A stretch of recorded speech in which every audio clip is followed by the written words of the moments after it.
अस्सलाम वालेकुम, my name is advocate मन्ना शरीफ मिर्ज़ा और आज मैं जिस वाले से इन्फॉर्मेशन आप लोगों के साथ शेयर करने वाली हूँ वो इन्फॉर्मेशन कुछ इस वाले से है कि अगर बच्चे का खर्चा डिसाइड हुआ है कि बाप ने इतना खर्चा पे करना है या फॉर एग्जांपल के औरत ने मेंटेनेंस क्लेम किया था अपना खर्चा नानो नफका और ये डिसाइड हुआ है कि हस्बैंड ने इतना खर्चा हर महीने पे करना है, ठीक हो गया। तो अभी बच्चे का जो खर्चा लगा है काफ़ी सारे इस वाले से क्वेश्चंस होते हैं, क्वेरीज होती हैं और ये बात बहुत आम हो चुकी है कि जी बच्चे का जो खर्चा है वो कम से कम लगे भी तो 5,000 तक लगता है, ठीक है, इससे ज़्यादा नहीं लग सकता। और अगर 5,000 लगेगा तो क्वेश्चन यहाँ पे ये राइज होता है कि फादर जो है वो इस चीज़ को चैलेंज कर सकता है या नहीं चैलेंज कर सकता, ठीक है। दूसरा क्वेश्चन ये है कि अगर 5,000 बच्चे का खर्चा मुकर्रर हो गया है, ठीक है, तो बच्चों की तादाद जो है वो ज़्यादा है, 2 है, 3 है, 4 है। तो ये देखा जाएगा कि पर हेड के हिसाब से 5,000 मतलब कि अगर लगा है तो ठीक है, इनफ है, या फिर ओवरऑल देखा जाएगा अगर फॉर एग्ज़ाम्पल 4 बच्चे हैं तो 5,000 लगा है तो 20,000 टोटल। तो क्या फादर जो है वो 20,000 को चैलेंज कर सकता है या नहीं कर सकता? तो इस वाले से इन्फॉर्मेशन मैं आज आप लोगों के साथ शेयर करूँगी। अब सबसे पहली बात ये कि फॉर एग्ज़ाम्पल के 5,000 खर्चा लग गया। अब देखा जाए तो 5,000 में आजकल क्या होता है, ठीक है? बच्चे को आपने मेंटेन करना है, उसकी वेलफेयर के बारे में आपने सोचना है और 5,000 अगर लगा है खर्चा, तो उसमें जो वालिदा है वो क्या कुछ मैनेज करेगी? क्वेश्चन तो ये भी अराइज़ होता है। लेकिन अगर दूसरी साइड से देखा जाए तो जो बाप है उसकी भी आमदन का हिसाब लगाना है कि वो कितना कमाता है। अगर वो कोई बेचारा मज़दूरी करता है, ठीक है, तो मज़दूर की कितने की इनकम हो जाएगी? तो अगर वो बच्चे उसके फॉर एग्ज़ाम्पल के 2 हैं या 3 हैं, उनका अगर वो खर्चा पे करता है, पीछे उसके माँ-बाप हैं, उनकी ज़िम्मेदारी अगर उसके सर पे है या उसके सिस्टर्स हैं, तो उन सबको वो कैसे मैनेज करेगा? क्वेश्चन ये भी अराइज़ होता है। अब जो मेन चीज़ है वो ये है कि 5,000 जो खर्चा है, आया उसको फादर चैलेंज कर सकता है या नहीं कर सकता? तो इसका आंसर है कि नहीं।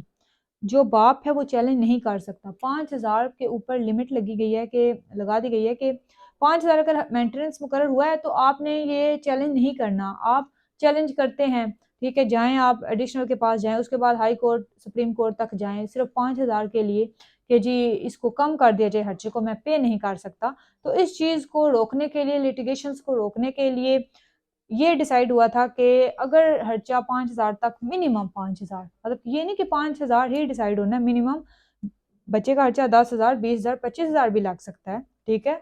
ये भी डिपेंड करता है कि वालिद की इनकम कितनी है। अगर आप ये डिसाइड करती हैं केस के अंदर कि जी ये इसकी सैलरी रिसिप्ट्स है, ठीक है, ये एविडेंस है, ये बंदा इतने इसका एसेट्स है, ठीक है, या ये इसकी आमदन इतनी है तो ये आसानी से मेरे बच्चे का खर्चा 25-30,000 पे कर सकता है, तो उतना लग भी जाता है इंटर मेंटेनेंस में, फाइनल तो बाद में होगा, ठीक है।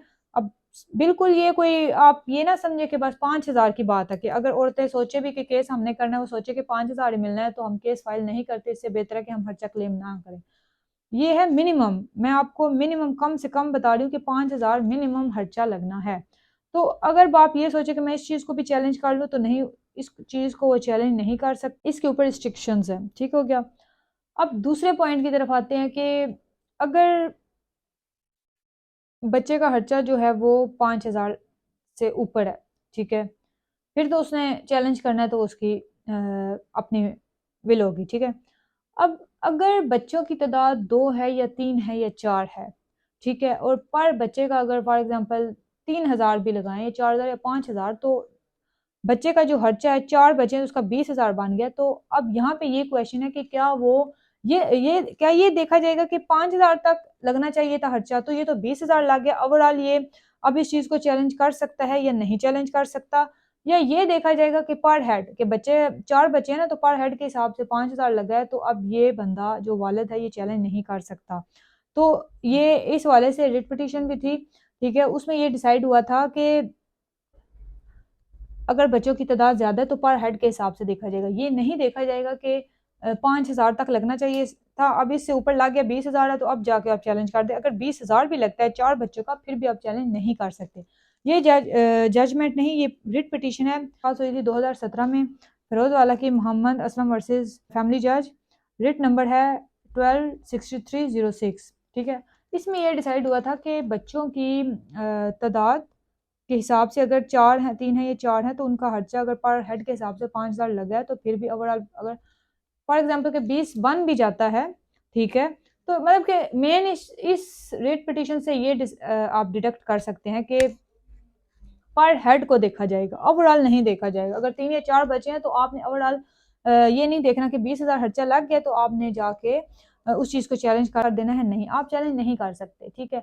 बात हो रही है कि बच्चों की तादाद के हवाले से, अगर एक बच्चा आपका तो उसका खर्चा अगर ज़्यादा लग गया, आप कहते हैं कि 5,000 से ऊपर अब मैं पे नहीं कर सकता, तो फिर आप उस चीज़ को चैलेंज कर सकते हैं। इस वाले से कोर्ट्स जो हैं वो भी ये चीज़ कंसिडर करती हैं कि इसीलिए 2 चीज़ें देखी जाती हैं, बच्चे की वेलफेयर, ठीक है, बच्चे के एक्सपेंसेस। दूसरे नंबर पर ये देखा जाता है कि वालिद की इनकम कितनी है, ताकि ये देखा जाए कि क्या बाप इतना कमाता भी है कि वो इतना पे कर सके आगे बच्चे को, ठीक है। इन रूटीन में होता ही है कि बाज़ दफ़ा लोगों के 3-3 4-4 बच्चे होते हैं और उनका खर्चा लग जाता है काफ़ी ज़्यादा, मतलब कि 5,000 को तो आप छोड़ दें, फॉर एग्ज़ाम्पल के 40,000 फॉर एग्ज़ाम्पल लग गया 4 बच्चों का, ठीक है। तो देखने में ये आता है कि वो कहते हैं कि नहीं, हम तो ये पे ही नहीं कर सकते, और वैसे भी देखा जाए रूटीन में मज़दूर बंदा इतना नहीं कमा सकता। वो 20,000 या 25,000 अगर कमाता भी है तो उसके ऊपर दूसरी रिस्पॉन्सिबिलिटीज़ है। उसने वो सारे अंजाम देनी है, या वो ये सारा जो वो कमाएगा तो वो इधर पे कर देगा, तो बाकी घर वाले उसके किधर जाएँगे, या वो कैसे घर को मेंटेन करेगा आगे, बिल वगैरह या और भी उसके एक्सपेंसेस, ठीक है, वो कैसे बियर करेगा? तो फिर यही कहते हैं कि ठीक है जी, हमें जेल में डाल दें, ठीक है। तो वो कहते हैं कि बेहतर ये है कि हम जेल में चले जाएँ, ठीक है। उसके अलावा अगर जो औरत है वो हर्चा क्लेम करती है, तो उसका भी अगर डिग्री होता है तो वो कहते हैं कि हम जी जेल 1 साल सज़ा काट लेते हैं। फिर अदालतों को भी ये चीज़ देखनी चाहिए, सोचना चाहिए, ठीक है, कि उतना ही खर्चा लगाएँ जितना वो वालिद आसानी से पे भी कर सके, ठीक है। और इस हवाले से आई थिंक कि मैंने ये पॉइंट क्लियर कर दिया है कि जो बच्चे का मेंटेनेंस है, वो बाप जो है वो चैलेंज कर सकता है, किस हद तक कर सकता है, किस हद तक नहीं कर सकता। औरत के लिए तो कोई लिमिट नहीं है, औरत को अगर लगता है कि खर्चा कम लगा है, 5,000 कम कम है, इनफ नहीं है, 10,000 भी कम है, तो वो जाके चैलेंज कर सकती है, ठीक है। औरत के लिए कोई लिमिट नहीं है, वो चैलेंज कर सकती है, लेकिन बाप जो है वो चैलेंज नहीं कर सकता। तो उम्मीद करती हूँ कि मेरी आज की वीडियो आपको पसंद आई होगी। अगर आपको कोई भी केस है किसी भी किस्म का, तो आप कंसल्टेंसी चाहते हैं तो जो नीचे व्हाट्सएप का नंबर दिया गया है वहाँ मुझसे रब्ता कर सकते हैं, कंसल्टेंसी पेड है। और अगर आप कोई क्वेश्चन पूछना चाहते हैं तो काइंडली नीचे कमेंट बॉक्स में पूछिएगा। Thank you very much. अल्लाह हाफ़िज़।